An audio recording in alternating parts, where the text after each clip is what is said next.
And I just want to say thank you. X, SpaceX এবং টেসলার প্রধান নির্বাহী বিশ্বের শীর্ষ ধনী ইলন মাস্কের করা এক অঙ্গভঙ্গি নিয়ে বিতর্ক শুরু হয়েছে। যুক্তরাষ্ট্রের প্রেসিডেন্ট ডোনাল্ড ট্রাম্পের অভিষেক অনুষ্ঠানের পর এক আয়োজনে বক্তৃতা দিয়েছেন বিশ্বের শীর্ষ ধনী ইলন মাস্ক। তবে ভাষণ দেওয়ার সময় ইলন মাস্কের করা অঙ্গভঙ্গি নিয়ে বিতর্ক শুরু হয়েছে। মঙ্গলবার বিবিসির লাইভ প্রতিবেদনে এই তথ্য জানানো হয়েছে।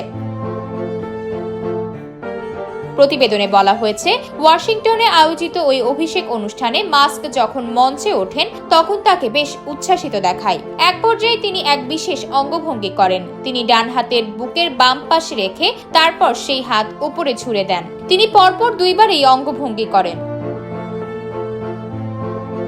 দর্শকদের অনেকেই ওই অঙ্গভঙ্গিকে নাৎসি বা ফ্যাসিবাদী স্যালুট হিসেবে বর্ণনা করেছেন। এই নিয়ে সামাজিক যোগাযোগ মাধ্যমে ব্যাপক সমালোচনা হচ্ছে।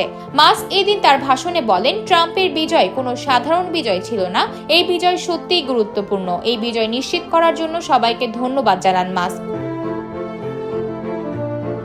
ইসরায়েলি সংবাদপত্র জেরুজালেম পোস্ট প্রশ্ন তুলেছেন যে ট্রাম্পের অভিষেক উদযাপনে মাস্ক কি নাৎসি কায়দায় বিজয়ের অভিবাদন দিলেন।